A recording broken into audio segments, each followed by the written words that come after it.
সাত সকালে বিদ্যুৎপৃষ্ট হয়ে প্রাণ গেল 50 ঊর্ধ্ব জুম চাষির। ঘটনায় শোকের ছায়া নেমে এসেছে তেলিয়ামুড়া থানাধীন বড়মুড়া পাহাড়ের চিন্দ্রাইপাড়া এলাকায়। সোমবার ভোররাতে কাল বৈশাখী ঝড়ের কারণে বড়মুড়ায় চিন্দ্রাইপাড়ায় বাড়িঘর গাছপালা ভেঙে পড়ে দেখা দেয় বিদ্যুৎ বিভ্রাট। সকালবেলা বাড়িতে বিদ্যুৎ না থাকায় বাড়ির সামনে ট্রান্সফরমারের কাছে নিজে থেকে বিদ্যুৎ সারাই এর কাজে গেলে বিদ্যুতের ছোবলে প্রাণ যায় পেশায় জুম চাষী অবিরত রূপিণীর। বিদ্যুতের ছোবলে আক্রান্ত জুম চাষী অবিরত রূপিণীকে তেলিয়ামুড়া মহকুমা হাসপাতালে নিয়ে গেলে তাকে মৃত বলে ঘোষণা করেন কর্তব্যরত চিকিৎসক। পরবর্তী সময়ে ময়নাতদন্তের পর পরিবারের হাতে তুলে দেওয়া হয় মৃতদেহ। তার মৃত্যুতে শোকের ছায়া নেমে এসেছে গোটা এলাকায়।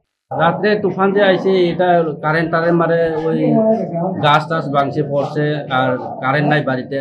এরা মনে গরমে কারেন্ট মনে ঠিক করতেছে, কোন জায়গা ঠিক করে জানে সব পড়ছে। আমরা পাইলাম দোকানে ট্রান্সফরমার লোকে পাইলাম। কি বল ট্রান্সফরমার